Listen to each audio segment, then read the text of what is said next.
Welcome to ILTV's Israel Daily. I'm Aaron Porras, and coming up in today's newscast, hundreds of Haredi Jews are seen breaking social distancing rules over the Lag BaOmer holiday. The new 35th Israeli government gets set for inauguration later this week, and an Israeli company is revolutionizing the world of fabrics with its incredible virus-killing properties.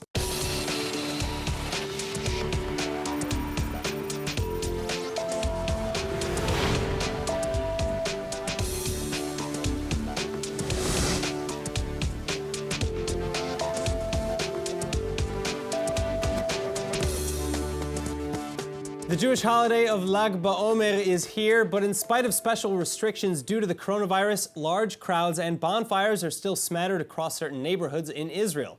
Footage of the festivities shows men, women, and children dancing and grouping together as hundreds of residents in ultra-Orthodox neighborhoods filled the streets.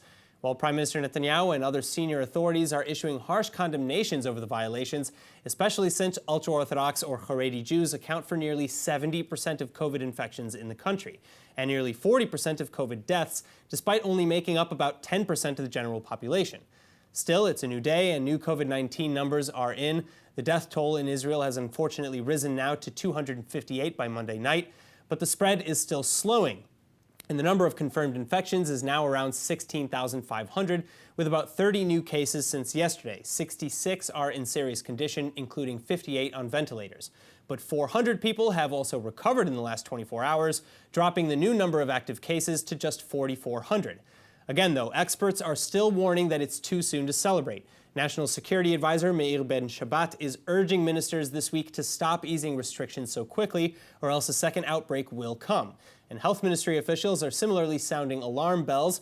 That said, there are some plans to monitor the health of the nation. A nationwide serological testing program, which looks for antibodies in the blood, is now set to pilot in the COVID virus hotspot of Bnei Brak, and the country's HMOs will be participating in the project.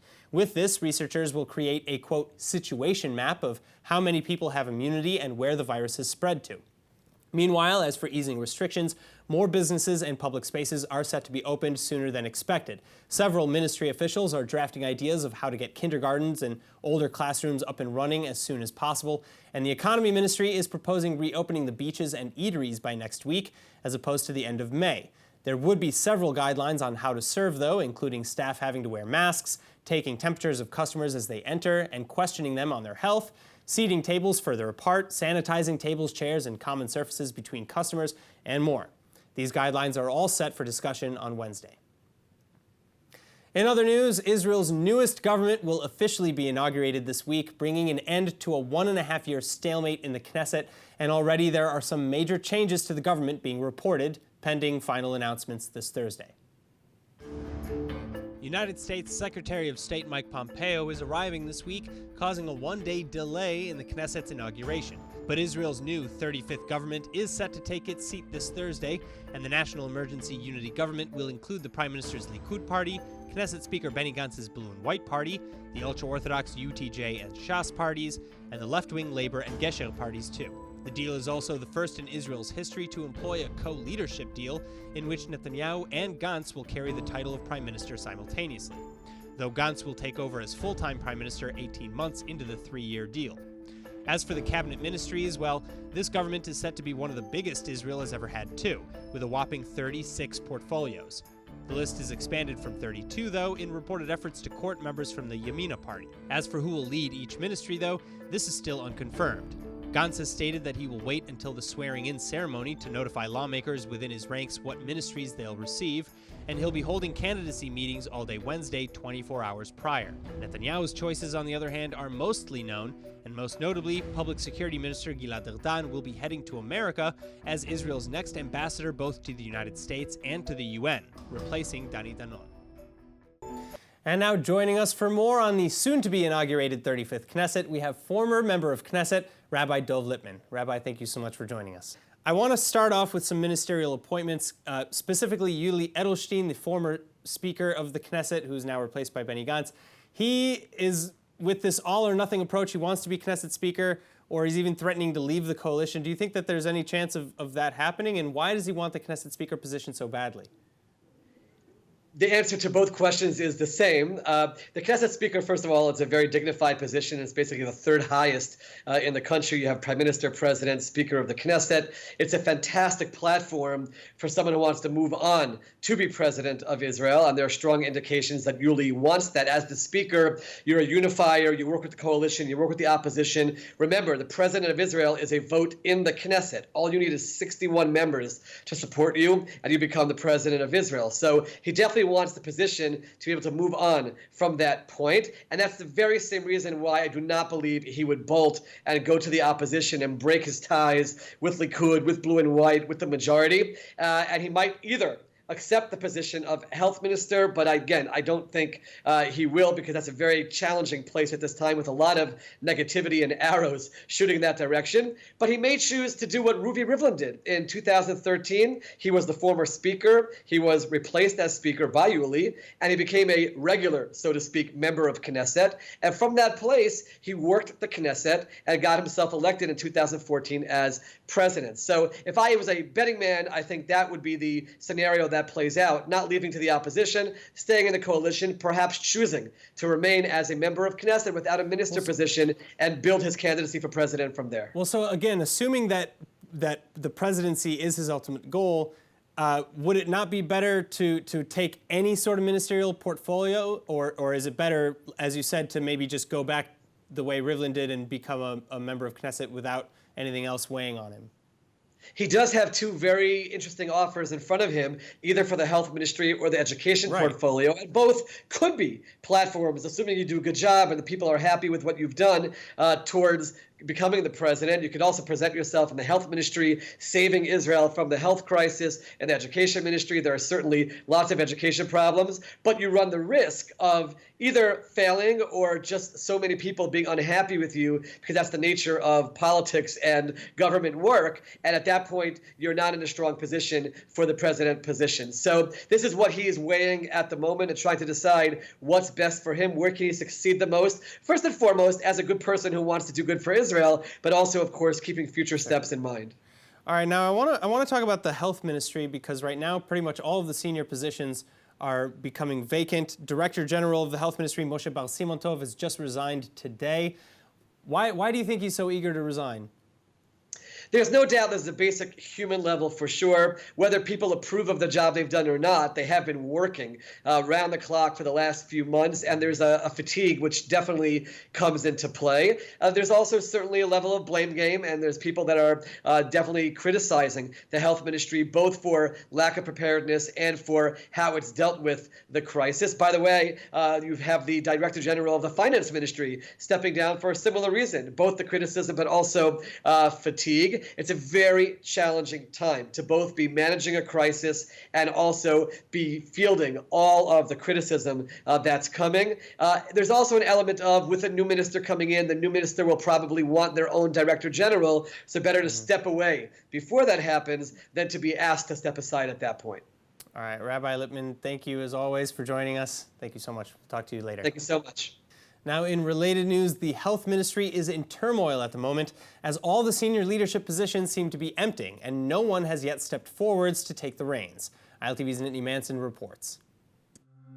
The coronavirus is still in swing, but already the health minister, Yaakov Litzman, is set to move to the construction and housing ministry within the new government. And now Israeli health ministry director, Moshe Bar Simon Tov, is also resigning. The new health minister, whoever that may be, can appoint someone else to replace Bar Simon Tov as director general, and it's thought that he prefers to proactively leave rather than get kicked out. Still, no one has yet been tapped to become the next health minister. Meanwhile, Yaakov Litzman is already getting cozy with the idea of leading construction and housing within the new Unity coalition. Under the advice of his rabbi, Litzman is reportedly leaving the health portfolio before catching too much blame for any issues relating to the coronavirus. Also, his rabbi explains that the Haredi population needs major help in solving the community's housing crisis. In fact, it's estimated that at least 300,000 housing units must be built for the growing Haredi sector by 2035. And already Litzman is proposing solutions.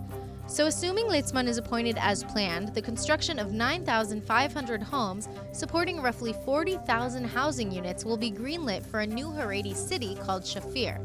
The mayor of nearby Kiryat Gat, however, is opposed to the plan and has yet to comment on the draft. Moving on, a new survey conducted by the Israeli Democracy Institute reveals that the coronavirus crisis has improved Jewish-Arab relations. In fact, the majority of the general public, about 57%, now believes that Jewish-Arab ties have grown stronger. And when broken down by nationality, Arabs expressed an even greater outlook, with 65% saying that relations are better. Well, here to dive into this data is Yosef Haddad, social activist and director of the Together Vouching for Each Other organization. It's a pleasure to have you back with us. Now, does this data surprise you, Yosef? Not at all, actually. It's not surprising.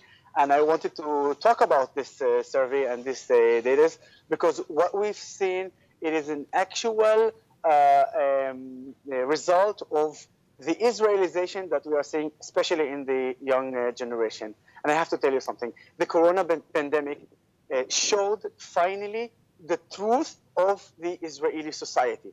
And when we're talking about more than 70% of the Israeli Arab feeling related to Israel and its problems, it's because this is the truth, it's the reality.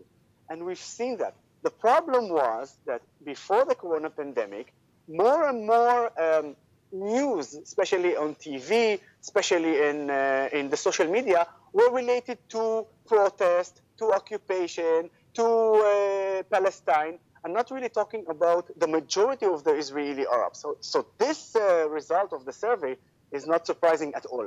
Actually, it's finally giving the truth about the Israeli society, and especially about the Arab-Israeli society. So again, I'd like to dive a little bit deeper into that truth that you're talking about, because as you say, a lot of the media pays particular attention to violence and protests that are going on in the Arab-Israeli community. So how separated is that from the reality? Because there is some of that as well, but that's, as you said, not the majority. That's not the norm. So what is the reality? Listen, Unfortunately, the extremists from both sides, they are more violent and more louder. Mm-hmm. That's why we are seeing them. They're actually a good, I call them a good rating for the TV. When there is something like this is the best shot that you can take, okay?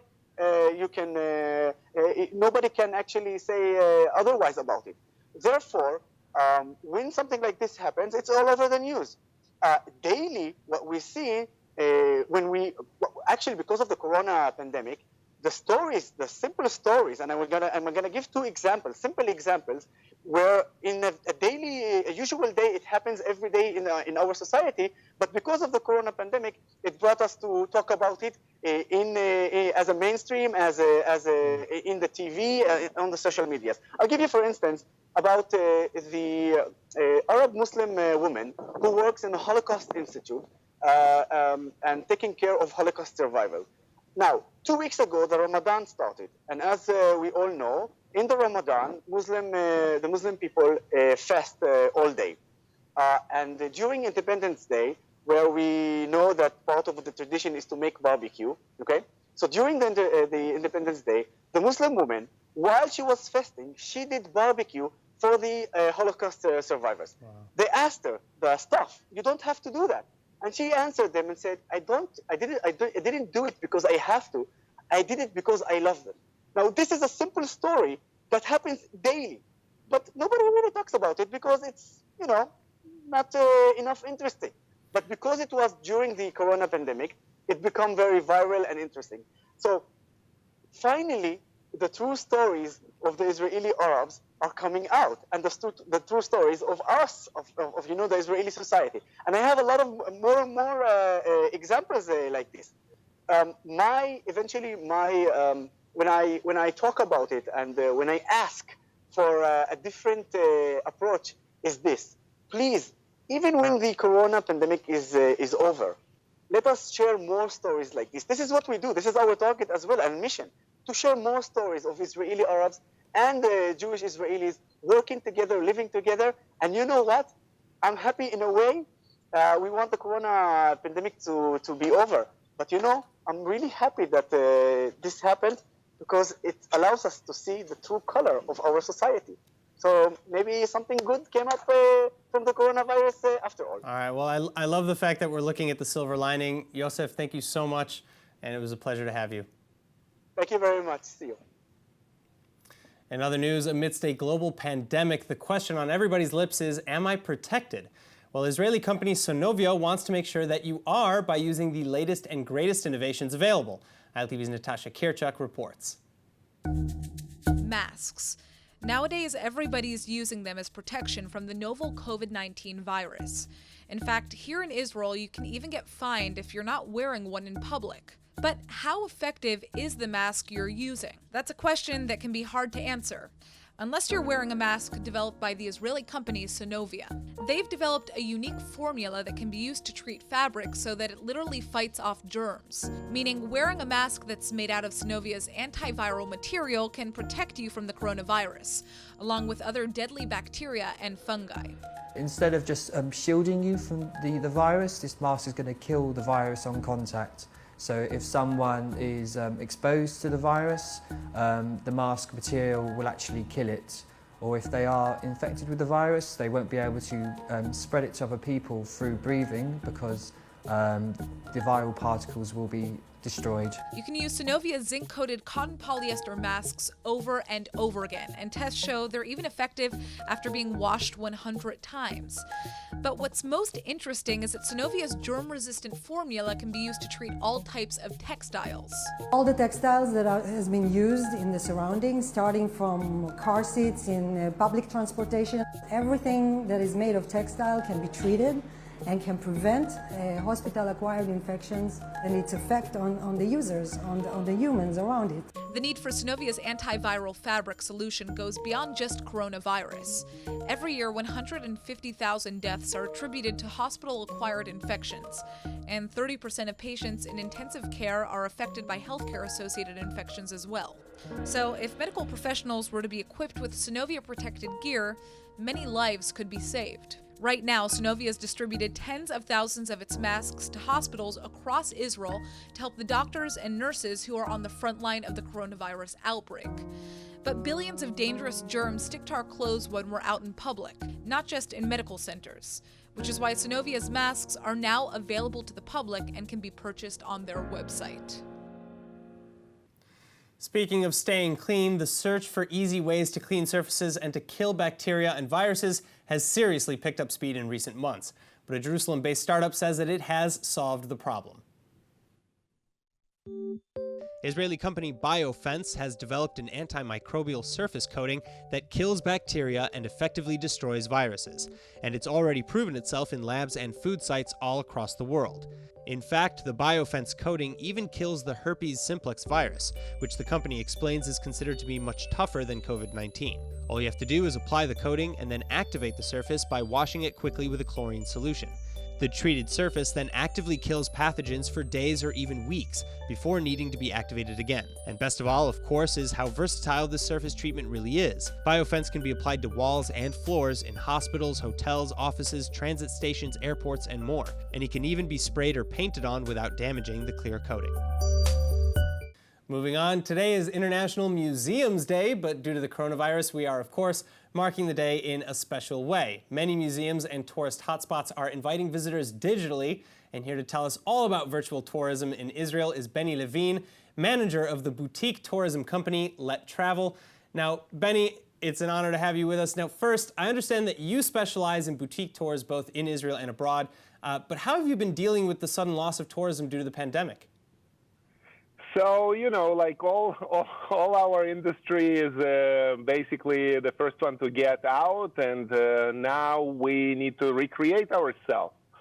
So some are sitting at home and really, you know, we don't see the future or something when the tours are going to come back really in live. We know they will because people, you know, they love to really touch the ground, smell the smells. It's something that we cannot really pass through camera or through any other way. So we're trying to be creative. So we started several initiatives like virtual tours, Israeli wine club. We have amazing Israeli producers packages and meeting of the different minorities. So it's pretty interesting. Yeah, so how many, I see these visuals of you, I see you in different costumes and such. How many tours and experiences does your company offer?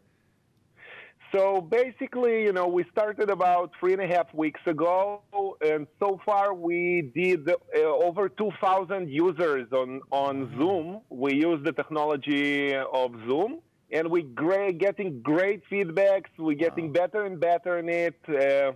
We have two ways to do it.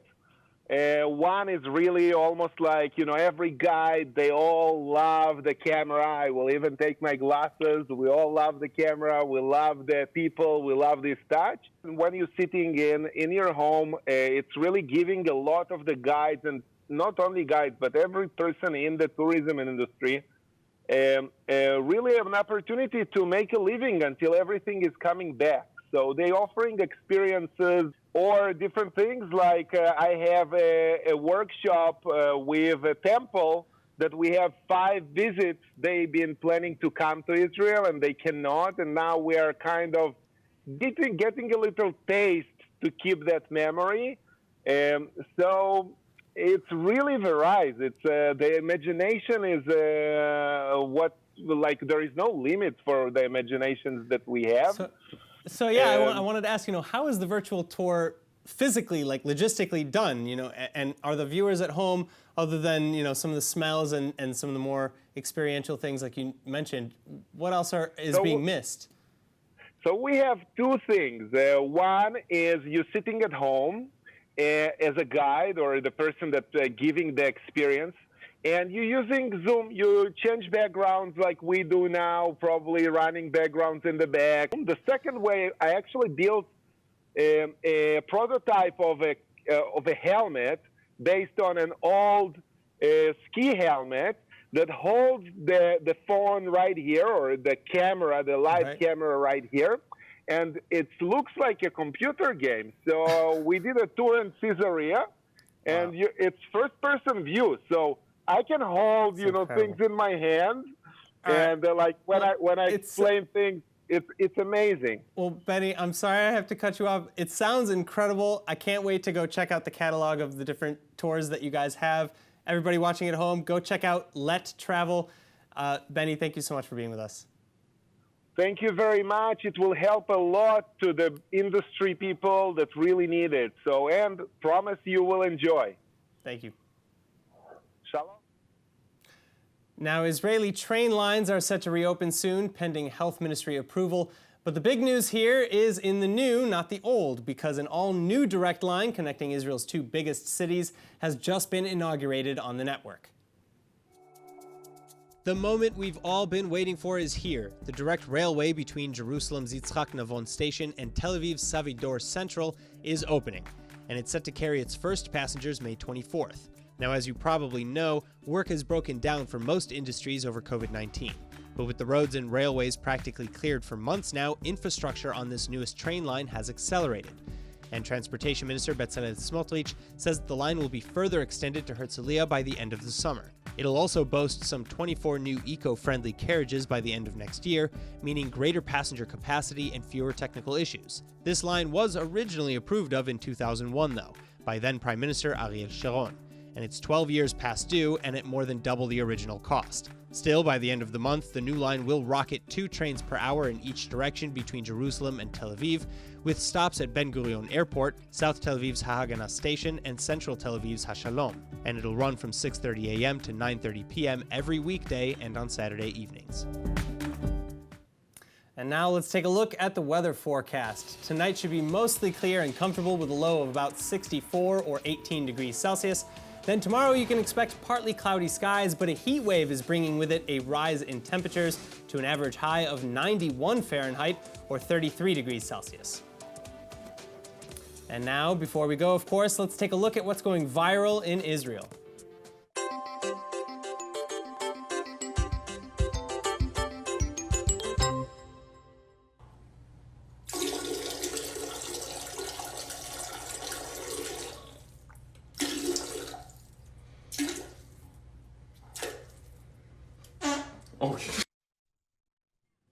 I swear, some pet owners are so smart to teach their dogs how to do this. I wish.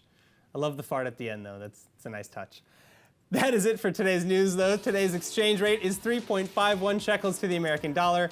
For more news from ILTV, please like ILTV on Facebook, follow us on Instagram, and subscribe to our YouTube and Roku TV pages. I'm Aaron Porras. Thank you so much for watching.